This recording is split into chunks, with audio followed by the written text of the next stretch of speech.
ये instantaneous velocity, ये acceleration, और दोनों के बीच में 90 डिग्री का कोण रहेगा, एंगल रहेगा। अगर मैं पॉइंट चेंज करता हूँ, यहाँ पे लेता हूँ, तो ये इंस्टेंटेनियस वेलोसिटी और ये हो गया इंस्टेंटेनियस एक्सेलरेशन। ये लिया इसने उसने हाफ टर्न, अब यहाँ पे आ गया, अब वो छोड़ के जा रहा है। ठीक है, अब देखो बच्चों, आप ये जो रेडियस है ना, ये भी हमको दे रखा है। सभी बच्चों को प्यार भरा नमस्कार। बच्चों, जब हमने इस चैप्टर की शुरुआत की थी तो मैंने आपसे कहा था कि मोशन इन 2D को अगर आपको अच्छे से समझना है तो आपको वेक्टर अलजेब्रा आना चाहिए। कहने का मतलब वेक्टर्स को ऐड करने आना चाहिए, सब्ट्रैक्ट करने, मल्टीप्लिकेशन करने, मतलब एनालिटिकली भी, ग्राफिकली भी। अगर ये चीज़ें आप सीख जाते हैं तो आप मोशन इन 2D को अच्छे तरीके से समझ सकते हैं, एनालाइज कर सकते हैं, उस पर न्यूमेरिकल्स बना सकते हैं। और इस कड़ी में हम लोग आगे बढ़े प्रोजेक्टाइल मोशन के साथ, जो कि एक एप्लीकेशन है मोशन इन 2D का। आज समय आ गया है कि 2D की स्किल्स को एक अलग लेवल पर हम लेकर जाएं और यूनिफॉर्म सर्कुलर मोशन को समझने का प्रयास करें। अब आप लोग सोच रहे होंगे कि सर यूनिफॉर्म मोशन के बारे में तो हमने पढ़ा है। हो सकता है कोई ये सोच सकता है कि भाई सर यूनिफॉर्म मोशन ऐसा होता है जहां पे स्पीड कांस्टेंट रहता है, दिशा में भी और मैग्नीट्यूड में भी। कोई ये सोच सकता है कि सर इसमें स्पीड जो रहता है वो यूनिफॉर्म रहता है। बात एक ही है, कांस्टेंट या यूनिफॉर्म। ठीक है, बदलाव नहीं आना, मतलब यूनिफॉर्म, कांस्टेंट। आप ऐसा भी बोल सकते हो कि सर अगर पहले सेकंड में 10 मीटर की दूरी तय करता है कोई ऑब्जेक्ट, दूसरे सेकंड में भी 10 मीटर की दूरी, तीसरे में भी 10 मीटर की दूरी, और ये सिलसिला चलते जाता है। अगर ऐसा होता है तो हम ये कह सकते हैं कि वह ऑब्जेक्ट या वस्तु it is undergoing uniform motion. ठीक है, तो सर ये सर्कुलर मोशन क्या हो सकता है? अब आपको ये सोचना है। देखिए, यहां पर भी हर सेकेंड डिस्टेंसेस ट्रैवल जो रहेंगे वो इक्वल रहेंगे। पहली बात तो ये सर्कुलर मोशन मतलब यहां पे या तो एक सर्कल का छोटा सा आर्क आ जाएगा या पूरा का पूरा सर्कल आ जाएगा। अगर इस प्रकार के आर्क में या पूरे के पूरे सर्कल में कोई ऑब्जेक्ट मोशन करता है तो ऐसे ऑब्जेक्ट को हम कहेंगे that it is undergoing uniform circular motion. इसको समझने के लिए मैंने कुछ प्यारे प्यारे छोटे छोटे एनिमेशन और डेमोन्स्ट्रेशंस बनाए हैं, बिल्कुल देखिएगा और यकीन मानिए आज का लेक्चर समाप्त होते होते आपको फिजिक्स से प्रेम हो जाएगा। ठीक है, अगर देखना स्टार्ट किया है तो बिल्कुल एंड भी करना और वीडियो की स्पीड बढ़ा लो तो मज़ा आ जाएगा आपको। चलिए स्टार्ट करता हूं मैं। आप मान लो पार्टिकल आपका शुरुआत में यहाँ पर है और एक स्टॉप वॉच है मेरे हाथ में, मैं कंटिन्यूसली देख रहा हूँ पार्टिकल के पोजीशन को स्टॉप वॉच का टाइम के साथ। कुछ देर बाद मैंने देखा कि वो ऑब्जेक्ट यहाँ पे आ गया, तब मेरे स्टॉप वॉच का रीडिंग था 1 सेकेंड। फिर मैंने देखा ऑब्जेक्ट यहाँ पर आ गया, तब मेरे स्टॉप वॉच का रीडिंग था 2 सेकेंड। तो यहां से लेके यहां तक P0 से लेके P1 पोजीशन तक 1 सेकेंड बीता। अगले 1 सेकेंड में P1 P2, अगले 1 सेकेंड में P2 P3।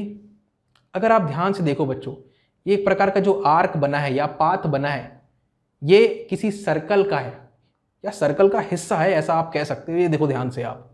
ठीक है, तो अगर इस पाथ में कोई ऑब्जेक्ट चलता है वो भी सर्कुलर मोशन में आएगा।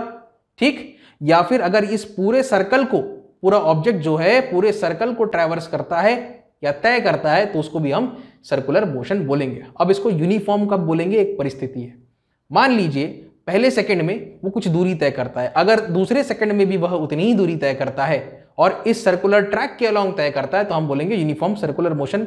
मैंने उसको यहां पर डिफाइन कर दिया, इसको देखें आप।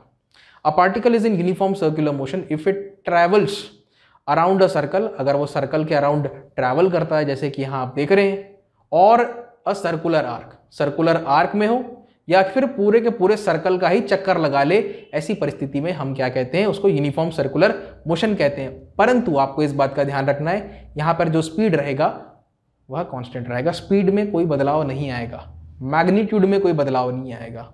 ठीक है, दिशा में आएगा कि नहीं तो उसके बारे में भी बात करेंगे। ठीक, अब आप देखें, ये तो आपको पता है अगर इस सर्कल का रेडियस r है तो ये जो सरकमफेरेंस है, ये जो पाथ है, इसकी लंबाई हो जाएगी 2πr। ठीक है, तो हमको इतने से हिस्से का निकालना है हिसाब किताब, तो ये कितने के बराबर होगा? सरकमफेरेंस बटे 8 होगा, 8वां हिस्सा है, 1 2 3 4, वैसे नीचे 4 खंड है, 8। तो ये जो है सरकमफेरेंस का 8वां हिस्सा है, 1/8 ऑफ दी सरकमफेरेंस है, 1/8 ऑफ 2πr है। तो यहाँ पे मैंने कहानी उसकी लिख दी है। मेरे ख्याल में समझ गए आप। हर सेकंड कितना दूरी तय करेगा? सर 1/8 टाइम्स ऑफ 2πr की दूरी तय करेगा। पहले सेकंड में ये भी 1/8 2πr, अगले सेकंड में ये भी 1/8 2πr। और इसके बारे में चर्चा करने की जरूरत नहीं, यही होता है यूनिफॉर्म सर्कुलर मोशन। आप चाहो तो अगर आप शुरुआत यहाँ से करते हो और ये पूरा घूमते हुए आप वापस यहीं पर आते हो, ठीक है, तो समय मान लीजिए t बीत गया, वही कहलाएगा आपका टाइम पीरियड। एक चक्कर लगाने में जितना समय लगता है वह है टाइम पीरियड। टाइम बराबर होता है बच्चों डिस्टेंस अपॉन स्पीड। तो डिस्टेंस कितना हो गया, यहां से लेके वापस इसी पॉइंट पर अगर आप आ गए तो वो हो गया 2πr डिवाइडेड बाय वेलोसिटी कर दो तो आपको मिल जाएगा टाइम पीरियड ऑफ रेवोल्यूशन। तो कुछ ये बेसिक बातें यूनिफॉर्म सर्कुलर मोशन के बारे में। अब कहानी को आगे बढ़ाएंगे। हमें तो इसे समझना है पोजीशन वेक्टर के हिसाब से, वेलोसिटी के हिसाब से, एक्सेलरेशन के हिसाब से। ये तमाम चीज़ें हैं जिनको ध्यान में रखते हुए हम यूनिफॉर्म सर्कुलर मोशन को समझेंगे। तो कहानी आगे बढ़ाते हैं। सबसे पहले बात करते हैं एवरेज एक्सेलरेशन। तो ये कोई नई चीज़ नहीं है आपके लिए भाई। वेलोसिटी में जो बदलाव आया with respect to the time interval, या फिर पहले सेकेंड और दूसरे सेकेंड, ये जो टाइम इंटरवल है इसमें वेलोसिटी में जो बदलाव आता है उसी को हम कहते हैं एवरेज एक्सेलरेशन। और भी तरीके एक्सप्रेस करने की कि सर एक सेकंड में वेलोसिटी में जो बदलाव आया वो एवरेज एक्सेलरेशन है। समझते हैं और एक डेमो देखते हैं, दिखाते हैं आपको। यहाँ पे देखिए ऑब्जेक्ट शुरुआत में यहाँ पर है और आपका स्टॉप वॉच टाइमिंग दिखा रहा है कितना, t। ध्यान से देखो इसको, स्टॉप वॉच कितना टाइमिंग दिखा रहा है, t दिखा रहा है सर। कुछ देर बाद ऑब्जेक्ट यहाँ पे आ जाता है, ठीक है। ये सर्कुलर आर्क है, सर्कुलर पाथ है, मतलब यूनिफॉर्म सर्कुलर मोशन है, वेलोसिटी कांस्टेंट रहेगा। और भी बात करेंगे वेलोसिटी के बारे में, पहले इतना देखो। सर जब यहाँ पे पहुंचे तो हमने देखा कि स्टॉप वॉच का टाइमिंग है t + ΔT। तो अगर कोई आपसे पूछता है कि भाई कितना समय बीत गया, तो आप बोलो सर t2 - t1। इसको माइनस इसको करोगे तो आपका आंसर आएगा ΔT। The time spent, the time interval is ΔT। ठीक है सर, ये भी समझ गए। तो एवरेज वेलोसिटी लिखना आपके लिए बड़ी बात नहीं है। यहाँ पर भी कुछ वेलोसिटी रहेगा, यहाँ पर भी कुछ वेलोसिटी रहेगा, ठीक है। तो मैं उसको बना देता हूँ आपके लिए। सर्कुलर पाथ का हिस्सा है, जाहिर सी बात है, मैंने सर्कल बना दिया। तो यहाँ पे देखिए, अगर आप ध्यान से देखो तो ये उसका इनिशियल पोजीशन है। आप चाहो तो इसको ओरिजिन मान सकते हो। अगर इसको ओरिजिन मानोगे तो ये इसका इनिशियल पोजीशन वेक्टर है। उसके कुछ देर बाद ΔT टाइम के बाद वो यहाँ पर आ गया, तो उसका फाइनल पोजीशन वेक्टर कितना हो जाएगा, R1 हो जाएगा। कुछ इस प्रकार से हम एनालाइज कर सकते हैं। इसको चाहो तो आप R0 भी कह सकते हो, R0 भी कह सकते हो। एनीवे, हमें तो एक्सेलरेशंस को समझना है, वेलोसिटीज को समझना है, ठीक है। पहले तो ग्राफिकली समझाते हैं आपको। अगर आप ध्यान से देखो, यहां पर वेलोसिटी की डायरेक्शन ये V0 हो गया और यहां पर वेलोसिटी की डायरेक्शन ये V1 हो गया। आपने अगर मेरा लेक्चर नंबर 9 देखा है, जहां पे मैंने 2D मोशन को बड़े प्यार से समझाया था, वहां पे मैंने आपको बताया था कि किसी भी कर्व ट्रैक में अगर आपकी गाड़ी चल रही है, अगर आपका पार्टिकल चल रहा है, मोशन कर रहा है, तो किसी भी बिंदु पर उस ट्रैक में अगर आप टैंजेंट खींचते हो मोशन की दिशा में, ये देखो मोशन इस डायरेक्शन में हो रहा है, उस दिशा में अगर आप टैंजेंट खींचते हो तो वो टैंजेंट आपको बताएगा वेलोसिटी। क्या बताएगा, वेलोसिटी, उसका डायरेक्शन, ठीक है। तो हमने क्या किया बच्चों, ये दोनों पॉइंट्स पर हम लोगों ने वेलोसिटीज को वर्कआउट कर लिया।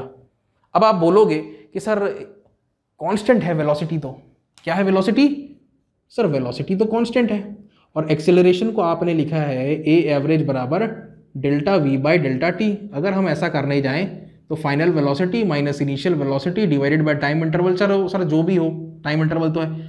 अब मान लीजिए सर ये भी 10 मीटर पर सेकेंड है, ये भी 10 मीटर पर सेकेंड है, तो ये तो सर माइनस माइनस हो जाएगा और अल्टीमेटली आंसर 0 आ जाएगा। तो बच्चों ऐसा नहीं होता है। ये ऑर्डिनरी अलजेब्रा की बात कर रहे हो आप, मैं बात कर रहा हूँ वेक्टर अलजेब्रा की। अब यहाँ पे वेलोसिटी क्या है, एक वेक्टर क्वांटिटी है। तो वेक्टर क्वांटिटी को कुछ इस प्रकार से आप ट्रीट नहीं करते हैं। कैसे ट्रीट करते हैं, उसको हम ग्राफिकली ट्रीट करते हैं। तो वो आपको दिखाते हैं, आपको स्वयं दिखाई देगा। अभी तो आपको ऐसा लग रहा होगा कि सर ये एवरेज एक्सेलरेशन तो 0 आ गया। बिल्कुल 0 नहीं आएगा। एवरेज एक्सेलरेशन की एक नॉन जीरो वैल्यू आएगी, मैं आपको दिखाता हूँ कैसी होगी वो, ठीक है। ओके, देखिए इसको ग्राफिकली समझना पड़ता है बच्चों। वेक्टर्स की दुनिया जो है ग्राफ की दुनिया है। अब देखें आप यहां पर V0 और V1 दोनों को मैं खींच करके लाता हूं और एक वेलोसिटी ट्रायंगल बनाता हूं, ठीक है। अब शुरुआत यहां से हुई, समाप्ति यहां पे हुई, तो वेलोसिटी के डायरेक्शन में जो चेंज आया वो इस दिशा में आया, तो ये कहलाएगा आपका चेंज इन वेलोसिटी। अब देखिए अगर आप इसको नापोगे, अगर स्केल में नापोगे तो ये 0 तो आएगा नहीं, कुछ ना कुछ नॉन जीरो वैल्यू आएगा, जाहिर सी बात है। बात समझ में आया? उसको जब आप यहाँ पे पुट करोगे, फिर समय से जब डिवाइड करोगे, तो कुछ ना कुछ नॉन जीरो क्वांटिटी आपके पास आएगा, मतलब एवरेज एक्सेलरेशन रहता है।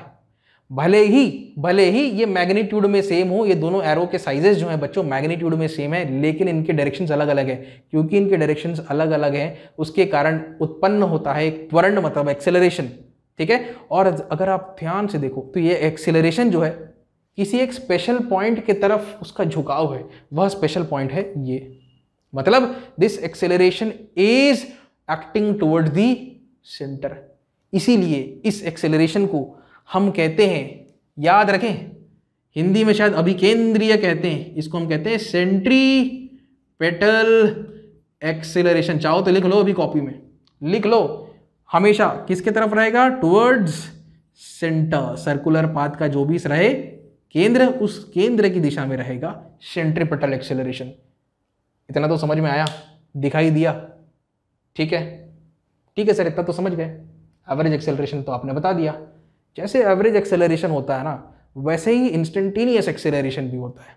बस याद रखना है कुछ बातें आपको। एनीवे, अभी मैं इसको मिटाता हूँ। एक आपको समझ में आ गया कि डेमो मिल गया कि भाई एवरेज एक्सेलरेशन दिखता कैसे होगा। ये है भाई, उसका डायरेक्शन किस दिशा में रहता है? वेलोसिटी में जो बदलाव आया है उसी दिशा में एक्सेलरेशन रहता है और इनवर्ड्स रहता है। एक और बात लेक्चर नंबर 9 में ही मैंने बताई थी, तुम लोग कितना याद रख पाते हो हर एक लेक्चर के बातों को, उनको नोट किया करो। मैंने बताया था कि एक्सेलरेशन का जो डायरेक्शन रहता है वो कनकेव साइड रहता है। अगर आप इस कर्व को यहां से देखो तो दबा हुआ नजर आएगा, यहां से देखोगे तो उभरा हुआ नजर आएगा। दबा हुआ साइड कनकेव, उभरा हुआ साइड कन्वेक्स। तो हमेशा एक्सेलरेशन किस तरफ रहेगा? कनकेव साइड, मतलब इस तरफ रहेगा। समझ में आई बात? जी सर, इतना तो समझ गए। तो क्यों वेट करें, अब बात करते हैं इंस्टेंटेनियस एक्सेलरेशन की। ठीक है, तो फॉर्मूला तो मैंने यहाँ पे लिख दिया बढ़िया कि भाई एवरेज एक्सेलरेशन ही है, लेकिन उसका टाइम इंटरवल बहुत ही छोटा है, बहुत ही छोटा है। अब और क्या बताऊँ, इस पर तो मैंने बड़ी चर्चा कर रखी है पहले से। ठीक है, मोशन इन 1D के वीडियोस में भी और मोशन इन 2D के वीडियोस में भी।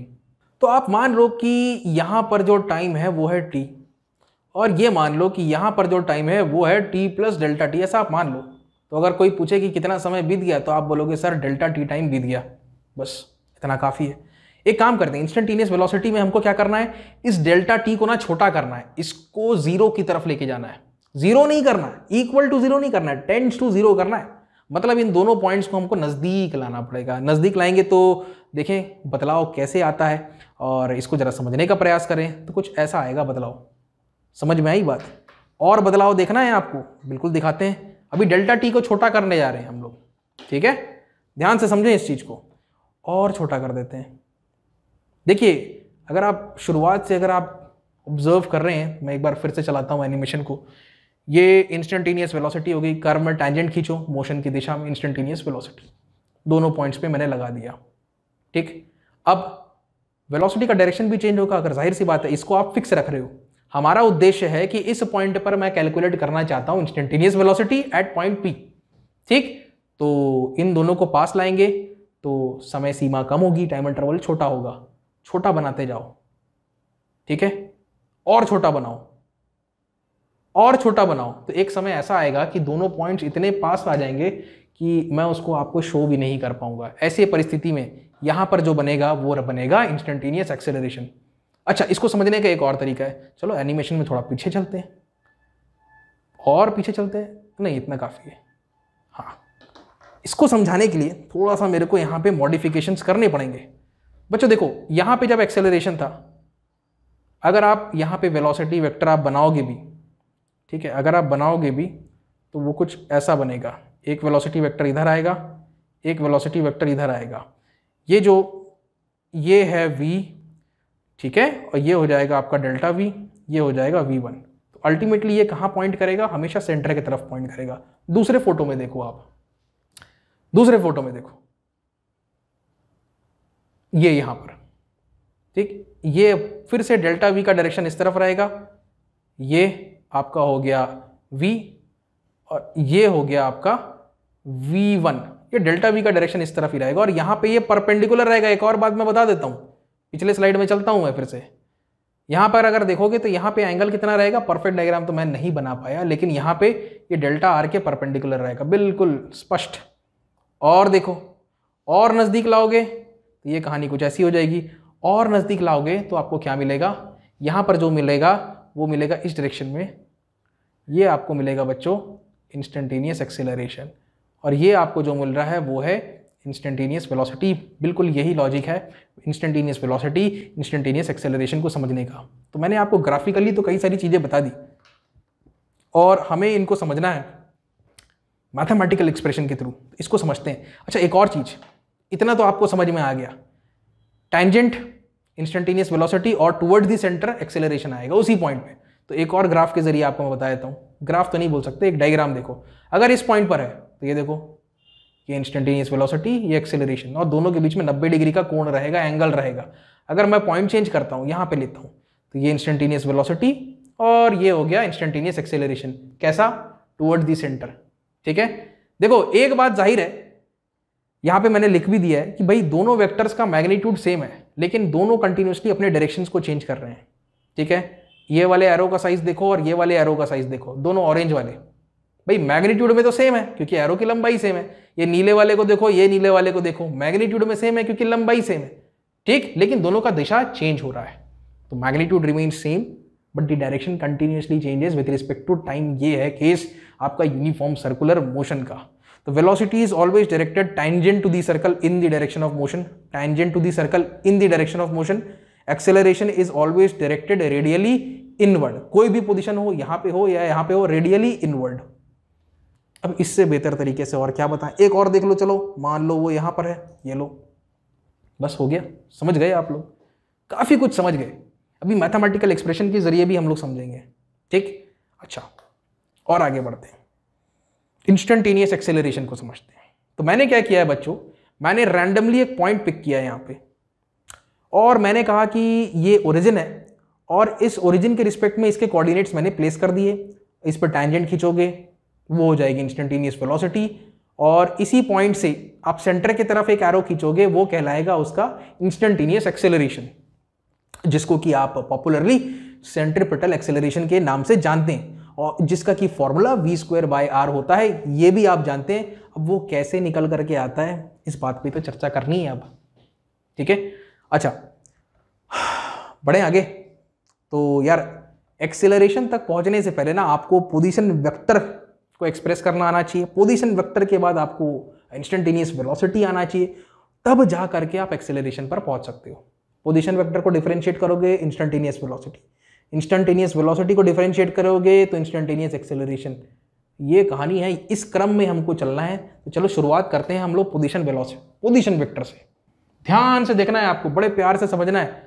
स्पीड अगर कुछ ज़्यादा हो गया है तो थोड़ा स्पीड कम कर लो नीचे प्लेयर सेटिंग में से। ये बड़े प्यार से समझना है, एक बार में बताएंगे आपको, आप जिंदगी भर याद रखेंगे। ठीक है, चलो ओके सर, पोजीशन वेक्टर को समझना है।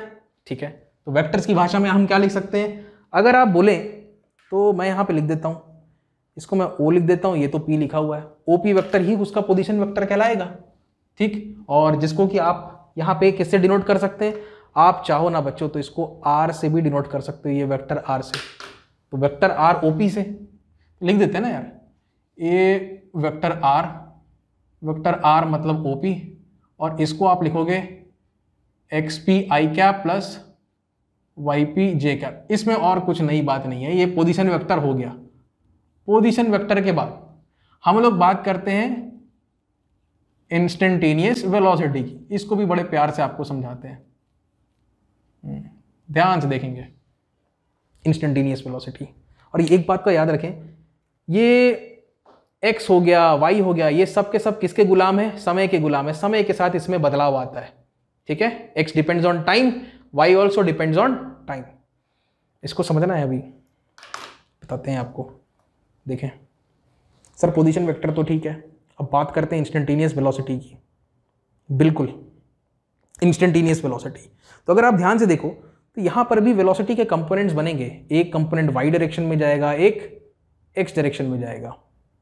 आप कंपोनेंट वर्कआउट कर सकते हो, थोड़ा सा ध्यान से देखो आप। यहाँ पे एंगल थीटा है, अगर मैं यहाँ पे एक लाइन खींचता हूँ पैरेलल, इसके पैरेलल, तो ये बन जाएगा ट्रांसवर्सल, तो ये दोनों एंगल सेम हो जाएंगे।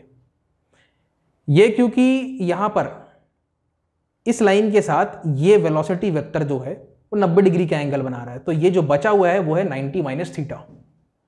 अगेन ये लाइन और ये लाइन, फिर से ये वाली लाइन और ये वाली लाइन, दोनों के बीच में 90 का एंगल है, तो अगर ये 90 माइनस थीटा है तो ये बच गया आपका थीटा। ठीक है सर, इतना भी समझ गए? समझ गए इतना? बहुत बढ़िया। अच्छा आगे देखें, अब हम चाहें तो वेलोसिटी को भी एक्सप्रेस कर सकते हैं एक्स और वाई डायरेक्शंस में। भाई 2D में तो हम यही करते हैं, दो सेपरेट 1D मोशंस लेके चलते हैं, बिल्कुल वही कहानी हमको दोहरानी है। इनफैक्ट पैराबोलिक तो नहीं कह सकते उसको, क्या पढ़ा था हमने लास्ट, प्रोजेक्टाइल मोशन, उसमें पाथ पैराबोलिक था, तो उसको भी समझने के लिए हम लोगों ने ब्रेक डाउन किया था 1D मोशंस में। चलो एक फ्रेश फिगर से स्टार्ट करते हैं। ठीक है, तो यहां पे एक कंपोनेंट बनेगा वाई डायरेक्शन में और यहां पे एक कंपोनेंट बनेगा एक्स डायरेक्शन में, तो ये मैंने बना दिया है साफ साफ। ठीक है, एक सेकेंड। इंस्टेंटेनियस वेलोसिटी, जी सर इंस्टेंटेनियस वेलोसिटी आपने जब पढ़ाया था तो आपने बोला था कि बच्चों एक एक्स कंपोनेंट होगा और एक वाई होगा। हाँ बिल्कुल ठीक है, लेकिन अगर आप ध्यान से देखो यहां पे आपके पास जो यूनिट वेक्टर्स होते हैं, इस डायरेक्शन में जो होता है वो होता है प्लस आई कैप, इस डायरेक्शन में जो होता है यूनिट वेक्टर होता है वो माइनस आई कैप, ऊपर की तरफ जो होता है वो होता है प्लस जे कैप, नीचे की तरफ जो होता है वो होता है माइनस जे कैप। इतना समझ गए? बस यही कॉन्सेप्ट लगाना है। अब आप देखो मैंने सही एक्सप्रेशन लिखा है कि नहीं। अगर आप देखोगे इस पर्टिकुलर केस के लिए वी वाई ऊपर जा रहा है, मतलब किसकी दिशा में सर? प्लस जे कैप है। हाँ सर सही लिखा है आपने। अब दूसरा देखो वी एक्स कहाँ जा रहा है सर? ये तो लेफ्ट में जा रहा है, लेफ्ट में जा रहा है तो मुझे क्या लिखना चाहिए? तो ये तो मैग्नीट्यूड में तो वी वाई वी एक्स हो गया, लेकिन डायरेक्शन में सर इसको लिखेंगे माइनस आई कैप, तो ये आ जाएगा बच्चों माइनस आई कैप। अब बात सही हुई। अब हमें इंडिविजुअली वी एक्स कितना है, वी वाई कितना है, इसको भी वर्कआउट करना है, तो मैं आपको करके दिखाता हूँ उसको। ठीक है, इसको पहले मिटाया जाए। देखिए कॉन्सेप्ट जो है ना उसमें कोई बदलाव नहीं आया है, ये सब वेक्टर्स का ABCD है जो मैंने अभी आपको बताया, यूनिट वेक्टर्स की कहानी। ठीक है, और वैसे भी जिंदगी में अगर आपका बेस स्ट्रांग होगा तभी उसके ऊपर इमारत, एक फ्लोर, ग्राउंड फ्लोर, एक फर्स्ट फ्लोर, सेकंड फ्लोर बनाते जाओगे आप। Right, so you need to make sure that your base is absolutely strong. अच्छी बात है। तो यहाँ पे जो वी एक्स है ना बच्चों, यार काला रंग का इस्तेमाल करूंगा मैं। वी वाई को देखो, एंगल थीटा इसके साथ बना, तो यहाँ पे क्या आ जाएगा सर? ये हो जाएगा वी कॉस थीटा। एंगल यहाँ पे बना, ठीक है, यहाँ पे देख लो आप, ये बच गया जो, वो हो गया सर वी साइन थीटा, बस और कुछ नहीं है। ये हो गया वी कॉस, ये वी कॉस हो गया, ये वी साइन हो गया। एंगल जिसके साथ भी बनता है, हाइपोटेन्यूज का एंगल जिसके साथ भी बनता है, वहां पे कॉस आता है। बस दिमाग लगा लेना, ज्यादा बात नहीं करते। चलो एक काम करते हैं, वी एक्स और वी वाई की वैल्यू लिख लेते हैं। कितना है V X? Sir V sine theta है। ये लो, V X is equal to V sine theta, और साथ में वी वाई की वैल्यू लिख लो, ये है सर वी कॉस थीटा। आप चाहो ना तो साइन थीटा कॉस थीटा की वैल्यूज निकाल सकते हो, मैं आपकी मदद करता हूं। कैसे? छोटा सा कंस्ट्रक्शन करना है। ठीक है, अगर ये ओरिजिन है तो ये हो गया आपका एक्स कोऑर्डिनेट पॉइंट पी का, ये हो गया पॉइंट पी का वाई कोऑर्डिनेट। आपको मान लो कॉस थीटा कैलकुलेट करना है, बड़ा आसान है, तो आप लिख लो यार, क्या होता है बेस बाय हाइपो। आपको और क्या कैलकुलेट करना है सर? Sine theta. तो ये लो साइन थीटा बराबर सामने वाला opposite, that is Y P divided by hypotenuse by R. तो साइन थीटा की जगह आप रखेंगे वाई पी बाय आर। क्या रखेंगे? Y P by R, V Y P by R, और यहां पे आ जाएगा वी वाई का value V X P by R. ठीक है, जो मैं बोल रहा हूं बिल्कुल ध्यान से देखें, ये हमने जो कैलकुलेट किया, ये हमने पता लगाया एक्स और ये वाई मैग्नीट्यूड में। ठीक है, अब डायरेक्शन का हिसाब किताब तो आई और जे से हो गया है। अब इन सारी वैल्यूज को मैं यहां पे प्लग इन कर देता हूं, तो बच्चों मेरे पास इंस्टेंटेनियस वेलोसिटी का वैल्यू जो आया है वो है यहां पे, पहले मैं यहां लगाता हूं, ये माइनस का साइन मैं इसके साथ मिला देता हूं, V Y P divided by R, और बाहर में लगा दो आई कैप। ठीक है जी, प्लस ये देखो कितना वी वाई, तो V X P divided by R, और यहां पे आप लिख लो, ये हो गया सर जे कैप। ये हो गई आपकी वेलोसिटी, ये है एक्स कंपोनेंट, ये है वाई कंपोनेंट। ठीक है सर, इतना तो समझ गए। अब अगर आप देखोगे अगर आप ध्यान से देखोगे तो बिल्कुल हिसाब किताब सही बैठ रहा है। ये माइनस में, आई वाला माइनस में, जे वाला प्लस में। तो आई वाला माइनस में क्योंकि लेफ्ट में, जे वाला प्लस में क्योंकि ऊपर की तरफ। बिल्कुल उसी हिसाब से हम लोगों ने बनाया है उसको। तो सर इंस्टेंटेनियस वेलोसिटी सीख गए। अच्छा बच्चों, जो हम लोग अभी व्हाइट बोर्ड में पढ़ रहे थे उसको थोड़ी देर के लिए रुकेंगे, बस 2 मिनट, ठीक है। और वेलोसिटी कैलकुलेट करने का एक और नजरिया मैं आपके सामने प्रस्तुत करता हूं, जरा इसको भी देखो। हो सकता है ये मेथड आपको ज्यादा अच्छा लगे, ठीक है। ये सारे कैलकुलेशंस तो हम लोगों ने कर लिए थे। अभी थोड़ी देर पहले जब मैंने आपको वेलोसिटी के बारे में बताया था कि तो यार मैंने कहा था कि देखो यार बच्चों, इसमें ये ऊपर जा रहा है तो प्लस जे ले लो, ये लेफ्ट में जा रहा है तो माइनस आई ले लो। कुछ इस प्रकार से हमने वर्कआउट किया था। आप ये सब बातों का टेंशन मत लो, प्लस जे लेना है, प्लस आई लेना है, वो सबका भी टेंशन मत लो। अब मैं आपको एक और बढ़िया तरीका बताता हूँ, हो सकता है आपको ये पसंद आ जाए। सबसे पहले तो हम लिखते हैं पोजीशन वेक्टर। तो पोजीशन वेक्टर हम लिखे X P I cap, Y P J cap. जी सर। अब मैं आपसे कहता हूं बच्चों निकाल लो आप इंस्टेंटेनियस वेलोसिटी। कैसे निकालोगे? तो पोजीशन वेक्टर को आप डिफरेंशिएट कर दो, D R by D T. अब इसमें एक्स कंपोनेंट भी आता है, वाई भी आता है, तो एक्स के हिसाब से भी वेलोसिटी आएगा, वाई के हिसाब से भी आएगा।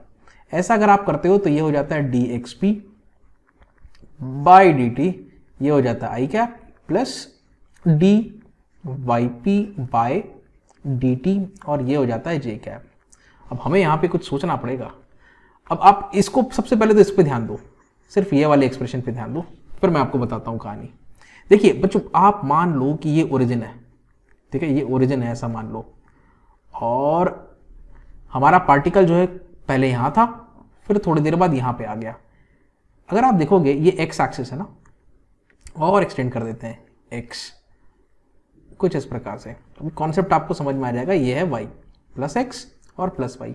मान लो यहाँ पे 4 है, यहाँ पे 4 है, और यहाँ पर 2 अंकित है। एक जगह 4 अंकित है, एक जगह 2 अंकित है। अगर मैं पूछता हूँ, अगर मैं इनिशियल से फाइनल की तरफ जा रहा हूँ, तो इस दिशा में अगर मैं जाता हूँ तो मेरे एक्स में जो चेंज आया है वो पॉजिटिव चेंज आया है कि नेगेटिव चेंज आया है। अगर मैं सीधा बोलूँ कि डेल्टा एक्स क्या है, तो आप बोलोगे सर फाइनल माइनस इनिशियल करना पड़ेगा, तो एफ माइनस आई, और अच्छे से लिखना है तो एक्स एफ माइनस एक्स आई कर लो आप। तो देखो फाइनल क्या है आपका 2 है, माइनस इनिशियल क्या है 4 है, तो ये वैल्यू जो आती है नेगेटिव। ये चेंज जो है समय के साथ नेगेटिव आ रहा है। देखिए ये dx बाई dt है तो वेलोसिटी, एक्स पी लिखा है मतलब ये नेक्स्ट डायरेक्शन है, लेकिन ये जो चेंज आ रहा है वो नेगेटिव है, इसलिए यहाँ पे आपको पुट करना है नेगेटिव, ठीक है। तो अगर आप ये आई जे वाले लॉजिक से नहीं भी जाना चाहते तो आप सीधा यहाँ से, इसको रेट मेजरर टेक्निक कहते हैं, यहाँ से भी वर्कआउट कर सकते हो कि भाई वो पॉजिटिव रहेगा dx बाई dt की नेगेटिव रहेगा। जहां तक y का बात है तो बच्चों देखें आप, y के लिए एक ये वाला पॉइंट है और एक ये वाला पॉइंट है। ये 3 पे है, ये 6 पे है मान लो, इनिशियल और ये फाइनल है। ये है इनिशियल, ये है फाइनल। हम फाइनल माइनस इनिशियल करते हैं तो हम बोलेंगे sir y final minus y initial, तो यहाँ पे कितना आ जाएगा 6 माइनस 3, यहाँ पे कितना आएगा +3। मतलब ये जो क्वांटिटी है आपकी, इसको आपको कैसा लेना है? देखिए चेंज कैसा आया समय के साथ, पॉजिटिव चेंज आया है, तो आप इसको पॉजिटिव vy रखो। अल्टीमेटली आपका इंस्टेंटेनियस वेलोसिटी ये आ जाएगा यहाँ पे minus vx I cap plus vy j cap. अब vx की जगह आपको पता है आपको रखना है v साइन थीटा, फिर v cos थीटा, फिर cos थीटा साइन थीटा को सब्स्टिट्यूट कर लेना, आगे की कहानी वही है। अच्छा अभी वापस जब मैं व्हाइट बोर्ड में आऊंगा, मैं आपको एक्सेलरेशन जब सिखाऊंगा, dv बाई dt करेंगे, वहां कहीं ना कहीं हम लोग इसी तरीके का यूज किए हैं, इसी टेक्निक का यूज किए हैं, बिल्कुल देखिएगा, ठीक है। अभी जो बताना था मुझे वो हो गया, चलो वापस चलते हैं। अब इस बच्चों आगे बढ़ते हैं और समझने की कोशिश करते हैं कि इंस्टेंटेनियस एक्सेलरेशन की क्या कहानी है, ठीक है। बस खत्म होने वाला है, उसके बाद सवाल बनाएंगे, ठीक, लिख लेते हैं। अगर आपको याद हो तो हमने बोला था कि इंस्टेंटेनियस एक्सेलरेशन होता है dv बाई dt, ये होता है इंस्टेंटेनियस एक्सेलरेशन, ठीक है। ये तो वेलोसिटी हो गया। अगर आपको वेलोसिटी का भी एक्सप्रेशन चाहिए तो मैं यहाँ पे लिख देता हूँ, वेलोसिटी मतलब होता है, वैसे तो dx बाई dt करते थे 1D में, 2D में क्या करते थे dr बाई dt। इस r में x और y दोनों का चेंजेस आ रहता था। ओके, अब इसका टेंशन मत लो आप, कोई दिक्कत नहीं है। आप सिर्फ इसको सोचो सर ये dv बाई अगर dt है, आप इसको भी डिफरेंशिएट करोगे, इसको भी डिफरेंशिएट करोगे, तो मैं करके दिखाता हूँ आपको। अब आप ध्यान से देखो, इस एक्सप्रेशन में हमको इन दोनों टर्म्स को डिफरेंशिएट करना है। कॉन्स्टेंट्स क्या है, उनको डिफरेंशियल से बाहर लाना है। v समय के साथ चेंज होगा नहीं, r चेंज होगा, रेडियस नहीं चेंज होगा। हाँ, ये जो y कोऑर्डिनेट है ये चेंज हो सकता है।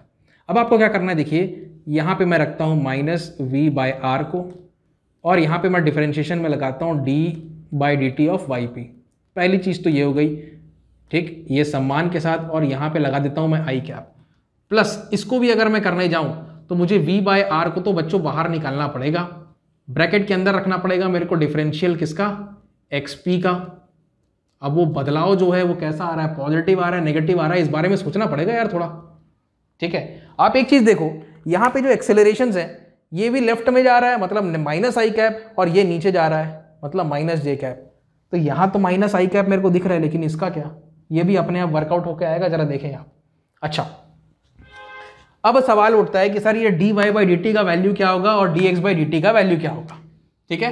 तो बच्चों D X by D T का वैल्यू होगा वी एक्स, और D Y by D T का वैल्यू होगा, मैं ये पी पी लिख देता हूँ, चलो वी वाई होगा। अब कौन सा पॉजिटिव होगा कौन सा नेगेटिव होगा ये आपको सोचना है। अब आप ये सोचो, जब पार्टिकल यहां पर है, ठीक है, इस पॉइंट से इस पॉइंट में जा रहा है, ध्यान से देखो, इस पॉइंट से इस पॉइंट पे जा रहा है, तो इस ट्राइंगल में देखो x की वैल्यू हो रही है उसकी कम और y की वैल्यू उसकी बढ़ रही है।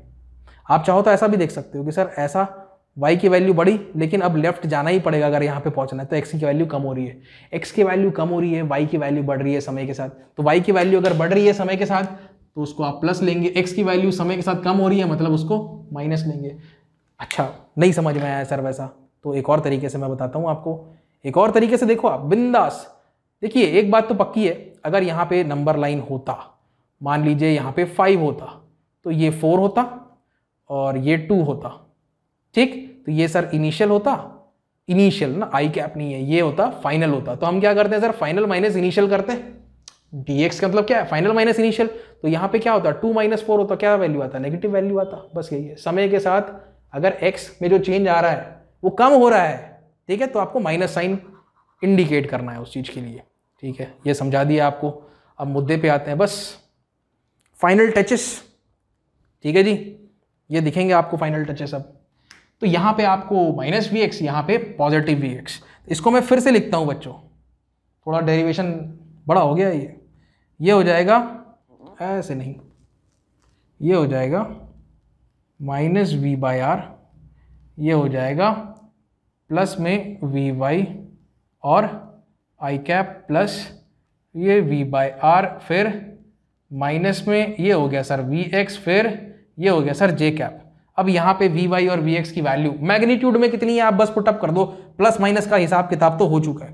तो सर मैग्नीट्यूड में अगर मैं पुट करने जाऊँ तो ये है माइनस वी बाई आर, ठीक है। वी वाई कितना था सर, ये था वी कॉस थीटा, मुझे याद है, और ये हो गया आई कैप प्लस फिर से सर ये हो गया वी बाई आर, और यहाँ पे माइनस सर वी एक्स का जो वैल्यू है हमारा आया था वी साइन थीटा, तो यहाँ पे वी साइन थीटा रख दो बच्चों आप, और अल्टीमेटली यहाँ पे आएगा जे कैप। खत्म होगी कहानी, ये आ गया आपका एक्सेलरेशन। वेक्टर्स के वातावरण में आपने एक्सेलरेशन कैलकुलेट कर लिया। कौन सा सर, इंस्टेंटेनियस। इसकी वैल्यू आई है अभी, इसका वैल्यू आया है। सेपरेटली देखना है एक्स, ए एक्स का वैल्यू देखना है तो भाई ये ए एक्स है। ए वाई का वैल्यू देखना है, पीछे चले गए क्या, ए वाई का वैल्यू देखना है, ये ए वाई है, ए वाई का वैल्यू ये है, यहाँ से लेके यहाँ तक ये पूरा मैग्नीट्यूड में। समझ में आई बात? जी सर समझ गए। चलो अब एक और चीज़ बता देते हैं। अब आप सोच रहे हो कि सर ये एक्सेलरेशन तो हमें पता है कि ऐसा गोल गोल घूमता है तो ए बराबर वी स्क्वायर बाय आर आता है, ऐसा कुछ आपके एक्सप्रेशन में तो दिख नहीं रहा है, तो दिखाते हैं। पहले इतना नोट करो यार, इतना नोट करो भाई बच्चों, पहले आप कर लिया नोट, अब दिखाएं एक्सप्रेशन कैसे आता है, ठीक है। चलो इसको भी नोट करना, पॉज करो नोट कर लो। ओके, नीले से लिखता हूँ भाई, काला तो हमारा फिनिश हो गया। ओके, इसको जरा सॉल्व करो। Minus V square by R cos theta, ये भी माइनस बाहर आ जाएगा, ठीक है, V square by R sine theta. Ultimately acceleration, ये है एक्सेलरेशन, ठीक है। तो minus V square by R, ये ऐसा नहीं, कॉस थीटा को भी लिख लेते हैं अंदर, ये हो गया कॉस थीटा और ये हो गया I cap plus minus V square by R sine theta, ये हो गया सर जे कैप, ठीक है। वेक्टर्स की वातावरण ये क्या है, सर ये ए एक्स है, ये क्या है सर ये ए वाई है। अगर पूछे कोई वी एक्स क्या है तो बता देना ये वी एक्स है, ये लो, ठीक है। अगर कोई पूछे कि वी वाई क्या है तो बता देना ये क्या है वी वाई है। इससे स्पष्ट नहीं बात कर सकते। ऑलराइट, अच्छा तो एक्सेलरेशन हो गया वर्कआउट। अब आपको एक्सेलरेशन का चाहिए मैग्नीट्यूड। किसी भी वेक्टर का मैग्नीट्यूड कैसे निकालते हैं, आई का कोफिशिएंट मतलब उसका मैग्नीट्यूड का स्क्वायर और इसका स्क्वायर, तो ये लो लगाते हैं। क्या क्या दिया हुआ है, स्क्वायर करना है ना ये, तो एक काम करता हूं minus V square by R cos theta इसका स्क्वायर सर, प्लस यहां पे ये आ जाएगा फिर से minus V square by R, ये हो गया सर साइन थीटा और उसका स्क्वायर। तो दोनों में से कॉमन जो है वी स्क्वायर बाय आर का होल स्क्वायर कॉमन आ जाएगा, वो रूट से बाहर आ जाएगा, तो अल्टीमेटली रूट से जब बाहर आएगा तो बचेगा वी स्क्वायर बाय आर। अंदर क्या बचा, आप बोलोगे सर अंदर ना रूट के अंदर cos square theta plus sine square theta हो जाएगा। तो आपको पता है यार ये फेमस ट्रिग्नोमेट्रिक आइडेंटिटी है, ये होती है 1, मतलब V square by R multiplied by root 1, मतलब कितना आ गया वी स्क्वायर बाय आर। मतलब ये क्या चीज कैलकुलेट हुआ, ये एक्सेलरेशन कैलकुलेट हुआ। कहाँ, टुवर्ड्स सेंटर। लिखने के बहुत सारे तरीके हैं। कई लोग बोलेंगे सर मुझे ये पसंद आ रहा है शब्द रेडियली इनवर्ड, बहुत बढ़िया। कई लोग बोलेंगे सर मुझे ये पसंद है सेंट्रीपेटल एक्सेलरेशन।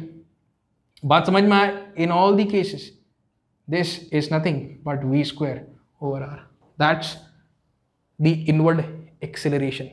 अब आप ये भी पूछ सकते हो कि सर यहाँ पे ये एंगल कितना बना रहा है, तो ये एंगल कितना बना रहा है, मान लो ये फाई एंगल बना रहा है। अभी मैं नहीं कहता कि ये थीटा के बराबर है, लेकिन आप थीटा के बराबर कर सकते हो, कैलकुलेट कर सकते हो।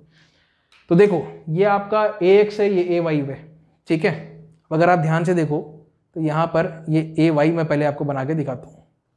ये अगर ऐसा मान लो ये फाई हो गया, tan फाई बराबर कितना होगा, ये ए वाई हो जाएगा, ओके। यहाँ पे देखें बच्चों ए एक्स नीचे की तरफ ए वाई, ये आ गया नीचे की तरफ ए वाई, ये क्या कहलाएगा, ये रिजल्टेंट कहलाएगा, ठीक है, नेट एक्सेलरेशन वेक्टर। ये एंगल कितना माना आपने, फाई माना। तो आप बोल सकते हो कि सर tan फाई जो होगा वो होगा ए वाई अपॉन ए एक्स। अब मैं दिखाता हूँ आपको tan फाई बराबर कितना आएगा। आप देखो tan फाई बराबर ये क्या है ए वाई, ये क्या है ए एक्स। इन दोनों को डिवाइड करोगे तो वी स्क्वायर बाय आर कटा, माइनस माइनस कटा, साइन बाय कॉस कितना आया। आप बोलोगे सर ये तो tan आया, क्या थीटा आया, तो tan भी गया, अल्टीमेटली फाई बराबर क्या होगा, थीटा होगा। इसीलिए यहाँ पे जो इंस्टेंटेनियस वेलोसिटी रहती है ना वो इस इंस्टेंटेनियस एक्सेलरेशन के परपेंडिकुलर रहती है। तो भाई यहाँ पे मेरा काम खत्म हो गया। अब जरा सवाल बनाते हैं, अब चलते हैं मेरे लैपटॉप में, सॉल्व करते हैं कुछ क्वेश्चंस, ठीक है। चलो पहला सवाल बनाते हैं। हमें बताना है मैग्नीट्यूड ऑफ एक्सेलरेशन, वो भी जी के टर्म्स में, इन जी यूनिट्स। मतलब आंसर आपका न्यूमेरिकल वैल्यू आएगा उसको जी में कन्वर्ट कर लेना, ठीक है। बताऊंगा कैसे होगा। Of a pilot whose aircraft enters a horizontal circular turn, okay sounds interesting. और कुछ वेलोसिटी रहेगी उसकी 400 और ये 524 सेकंड बाद वो टर्न को छोड़ देता है, तब उसकी वेलोसिटी कुछ ये है। मतलब दो वेलोसिटीज के साथ आपको खेलना है, एक इनिशियल और एक फाइनल। देखिए बच्चों हम बात कर रहे हैं सर्कुलर मोशन की, किसी भी पॉइंट पर इंस्टेंटेनियस वेलोसिटी जो रहेगी वो तो सेम रहती है। आप देख सकते हो under root of 400 square plus 500 square initial से, under root of minus 400 square plus 500 square, ये भी माइनस में इनफैक्ट, अल्टीमेटली आंसर तो सेम आना है, ठीक है। थोड़ा सा ज्ञान देना पड़ेगा मुझे इसको। मान लो एक सर्कल है, ये तो सर्कल कम आलू ज्यादा दिख रहा है, थोड़ा सा ज्ञान ले लो आप। फिर आते हैं क्वेश्चन पे, एक छोटा सा एनिमेशन बनाया मैंने, देखेंगे उसको।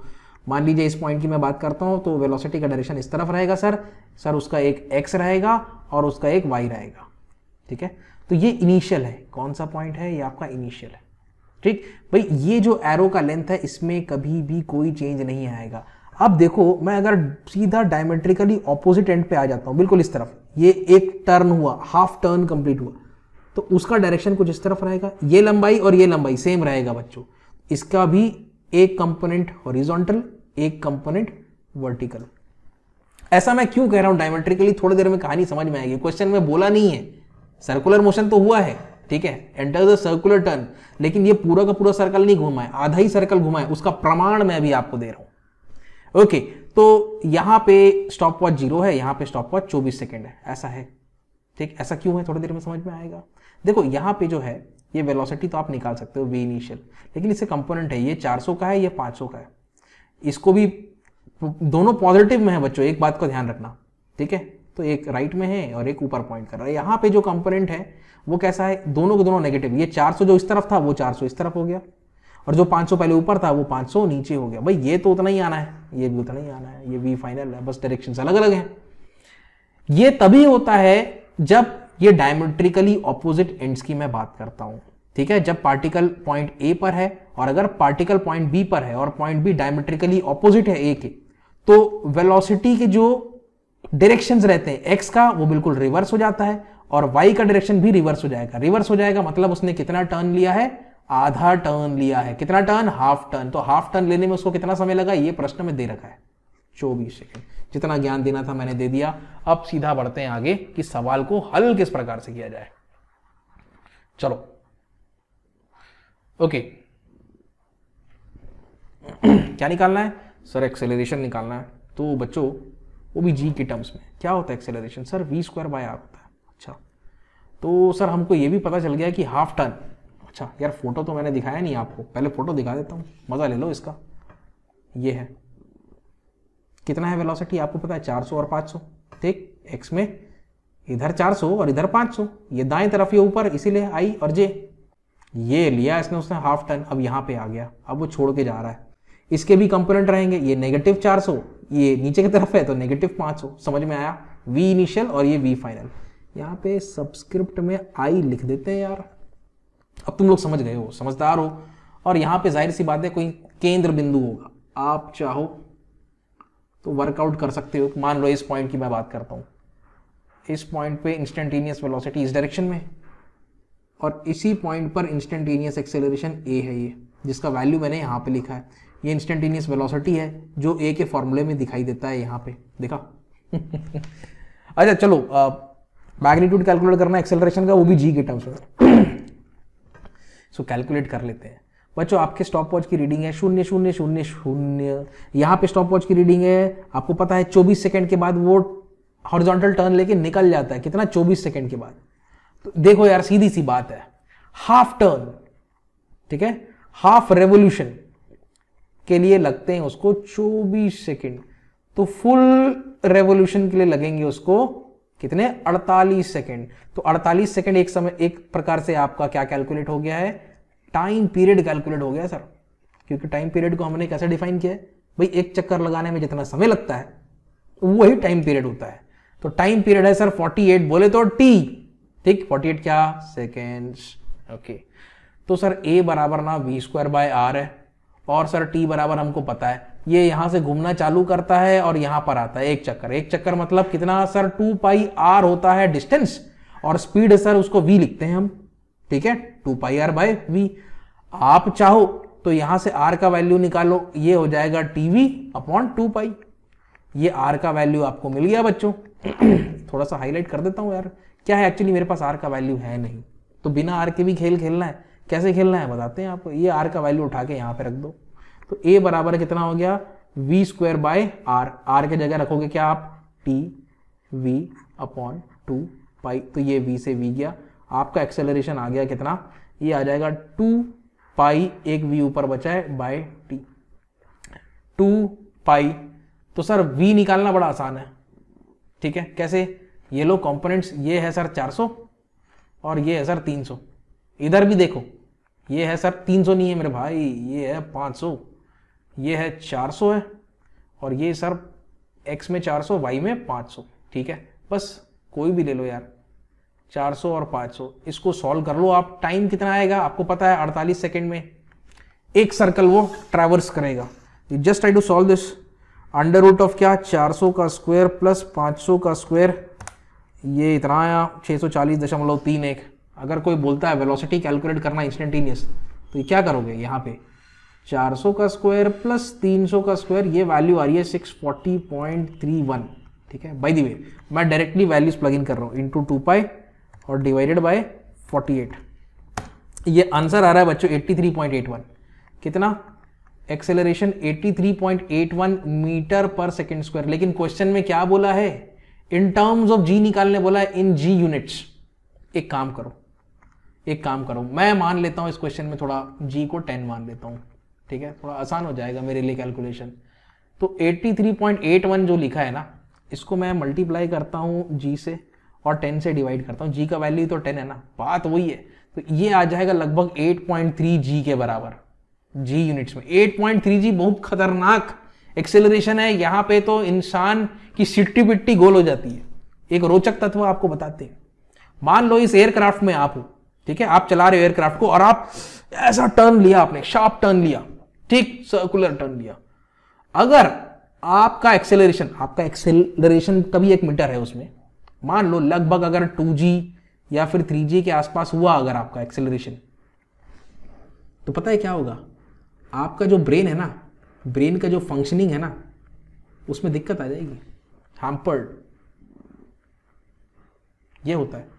क्या होता है? पूरे के पूरे बॉडी में हैवीनेस फील होना चाहिए, मतलब फीलिंग हैवीनेस, ये सारी तमाम चीजें होती हैं। आपको बहुत हैवी लगने लगता है, ठीक है, ओके। जी कम होगा तो लाइट लगेगा, लेकिन यहां पे तो हैवीनेस आपको फील होगा, जाहिर सी बात है। और एक समय पर जब वो 4G हो जाता है या फिर हाई हो जाता है और कम होने का नाम नहीं लेता, तो यार बड़ी दिक्कतें हो जाती हैं।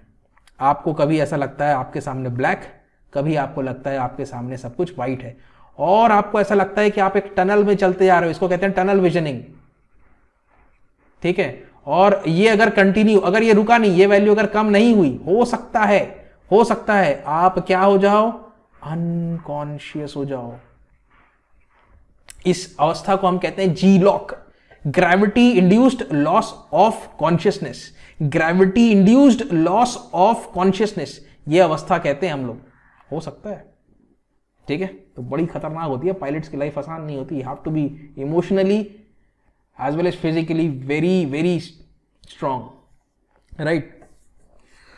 ओके, तो ये क्वेश्चन तो हो गया। और अगले सवाल पे बढ़ने से पहले थोड़ा सा ज्ञान देना पड़ेगा मेरे को। पता नहीं आपको पता है कि नहीं, ये सब रिलेशनशिप्स कुछ जैसे V इक्वल्स ओमेगा आर वाला एक रिलेशनशिप होता है, एक होता है linear acceleration is equal to angular acceleration into R. तो अगर नहीं पता है तो मैं बता देता हूँ, थोड़ी मदद कर देता हूँ। अगर आपको पता है तो इस पार्ट को स्किप कर सकते हो। मान लीजिए आप यहाँ पे पोजीशन 1 में है, ये पोजीशन 2 है, यहाँ पे कुछ एंगल डेल्टा थीटा बन रहा है, ये रेडियस r है, और इसको मैं कहता हूँ डेल्टा s, ठीक है। आप चाहो तो इसको लिख सकते हो, आप बोल सकते हो कि sir theta is equal to arc by radius रहता है, तो आर्क लेंथ ऐसा लिख सकते हैं हम लोग, is equal to radius, okay, multiplied by क्या हो जाएगा? एंगल सबटेंडेड, ऐसा लिख सकते हैं। मैथमेटिकली कैसे लिखेंगे? आर्क लेंथ है सर डेल्टा एस, रेडियस है सर आर, और एंगल है डेल्टा थीटा। अब आप एक काम करो, दोनों तरफ टी से डिवाइड कर दो, डेल्टा टी से, ठीक है, डेल्टा टी से। मान लो यहाँ टाइम टी है, यहाँ पर time T plus delta T है, तो कोई पूछे कि भाई समय कितना बीत गया, तो आप क्या बोलोगे? भाई जो समय बीता है वो अपने पास डेल्टा टी है, इतना टाइम बीत गया P1 से P2 पहुंचने में। हम दोनों तरफ टाइम से डिवाइड कर लेते हैं, is equal to R times of delta theta by delta T. ठीक है सर, इतना भी समझ गए। देखिए आप क्या कैलकुलेट कर रहे हैं, v और ओमेगा के बीच में रिलेशन। v कौन सा है? यहाँ पे v इंस्टेंटेनियस वेलोसिटी है, और जब आप इंस्टेंटेनियस वेलोसिटी की बात करते हैं ना, तो जो टाइम इंटरवल रहता है वो टेंड्स टू 0 रहता है। आपको बहुत छोटे से समय सीमा के लिए वैल्यू कैलकुलेट करनी है, मतलब एवरेज वेलोसिटी ये जो आपको दिख रही है, इसी एवरेज वेलोसिटी को आपको बहुत छोटे से टाइम इंटरवल में एनालाइज करना है। अगर आप कर लेते हैं तो वही बाय डिफॉल्ट कहलाती है आपकी इंस्टेंटेनियस वेलोसिटी। ठीक, तो आपको क्या करना है बच्चों, दोनों तरफ लगाने हैं लिमिट। ये हो जाएगा डेल्टा टी टेंड्स टू 0, ये हो जाएगा del S by del T is equal to R, फिर से लिमिट, ये हो जाएगा डेल्टा टी टेंड्स टू 0, ये हो जाएगा del theta by del T. अगर ऐसा है तो ये बन जाएगा D S by D T. इन सब पर चर्चा हो चुकी है, आप लोग मेरे पुराने वीडियोस देखें। ये हो जाएगा D theta by D T. ये जो है वो है वेलोसिटी, मतलब लीनियर वेलोसिटी। ये हो जाएगा आर। ये जो है भाई एंगल में बदलाव समय के साथ तो एंगुलर वेलोसिटी, डिस्टेंस में बदलाव समय के साथ तो लीनियर वेलोसिटी। एक तो ये बहुत ही इंपॉर्टेंट रिलेशनशिप आया आपका। ठीक है, अब इसी को आप डिफरेंशिएट कर दो, किसके रिस्पेक्ट में? समय के हिसाब से। तो देखो वेलोसिटी में जो बदलाव आएगा समय के हिसाब से, आर तो कांस्टेंट है, समय के हिसाब से कोई बदलाव नहीं आने वाला, तो डिफरेंशियल लगेगा ओमेगा में। एंगल में तो चेंज आएगा सर, तो D omega by D T हो जाएगा। आप बोल सकते हो कि सर ये जो है वेलोसिटी में बदलाव समय के साथ, उसको हम कहते हैं लीनियर एक्सेलरेशन, और एंगुलर वेलोसिटी में बदलाव समय के साथ उसको हम कहते हैं सर एंगुलर एक्सेलरेशन। तो आर इंटू अल्फा हो जाएगा। ये एक और बढ़िया रिलेशनशिप बन के आया।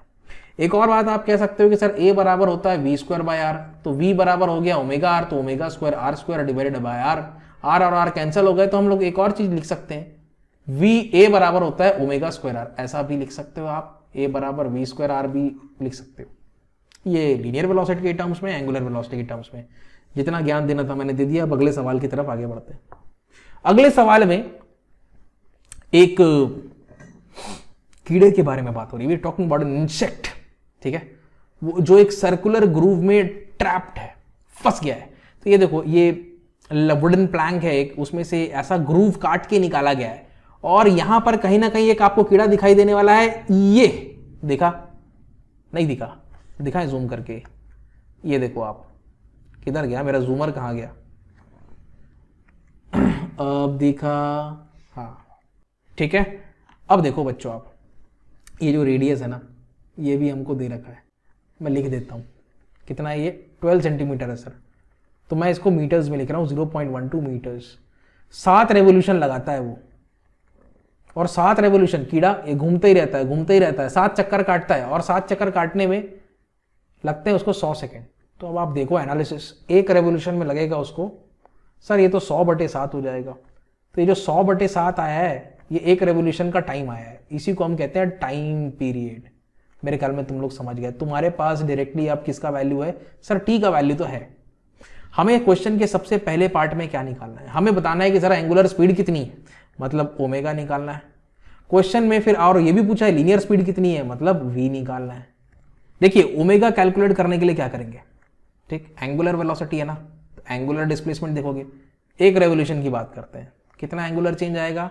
आप बोलोगे सर रेडियंस में तो 2π आएगा, ठीक है। यहां से चालू किया आपने, घूमते हुए वापस आप यहीं पे आ गए, ठीक, यहां से चालू किए और वापस यहीं पे आए। 2π is the angular change.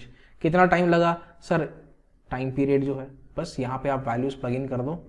Time period का वैल्यू कितना है? तो ये है 100/7। तो 2π डिवाइडेड बाय 100/7 करोगे, मैं क्लियर कट बता देता हूँ, ये आएगा आपका वैल्यू तकरीबन 0.44, और ये रेडियंस में होता है और ये सेकेंड्स। तो पहली चीज हो गई। लीनियर वेलोसिटी निकालना है तो v equals omega R. Omega R आपका आ गया 0.44, आर का वैल्यू है 0.12। इसको आप सॉल्व करेंगे तो बच्चों ये वैल्यू मिलेगा आपको 0.052 के आसपास। 0.052 लीनियर वेलोसिटी है तो मीटर पर सेकेंड। अब क्वेश्चन के दूसरे पार्ट में क्या निकालना है? पहले तो कुछ पूछा है, एक्सेलरेशन वेक्टर जो है क्या वो कांस्टेंट वेक्टर है? बिल्कुल नहीं। इस पॉइंट की मैं बात करूं तो ये इस तरफ पॉइंट कर रहा है। अगर मैं इस पॉइंट की बात करूं तो एक्सेलरेशन का डायरेक्शन जो है वो इस तरफ है, तो डायरेक्शन चेंज हो रहा है ना। अब डायरेक्शन अगर चेंज होगा तो कांस्टेंट वेक्टर हो सकता है क्या? नहीं हो सकता। तो यहां पे लिख लो direction changes, therefore it is not a constant vector, ठीक है। ये हो गई बात। इसकी मैग्नीट्यूड कितना है हमसे पूछ रहा है, कौन सी बड़ी बात है निकालना? v²/r लगा लो, मन नहीं है ω²r लगा लो, बहुत तरीके हैं। ω² मतलब 0.44 का स्क्वायर मल्टीप्लाइड बाय 0.12 कर लो। ये कैलकुलेशन करोगे आप तो आएगा 0.023। और ये क्या है, क्या कैलकुलेट हुआ है अभी? एक्सेलरेशन, तो मीटर पर सेकेंड स्क्वायर, ठीक। आप चाहो तो इसको भी लगा लो, कोई दिक्कत नहीं है। और क्या पूछा है? Linear displacement. बच्चों अगर चालू यहां से कर रहा है, खत्म यहीं पे हो रहा है, तो किस बात का डिस्प्लेसमेंट? होगा ही नहीं लीनियर डिस्प्लेसमेंट, ठीक है, तो वो 0 हो जाएगा। मैं लिख नहीं रहा हूं उसको, तुम लोग समझ गए। तो बच्चों आज के लिए बस इतना ही। अगले वीडियो में फिर से मिलते हैं एक नए टॉपिक के साथ। तब तक के लिए thank you, have a nice day, take care.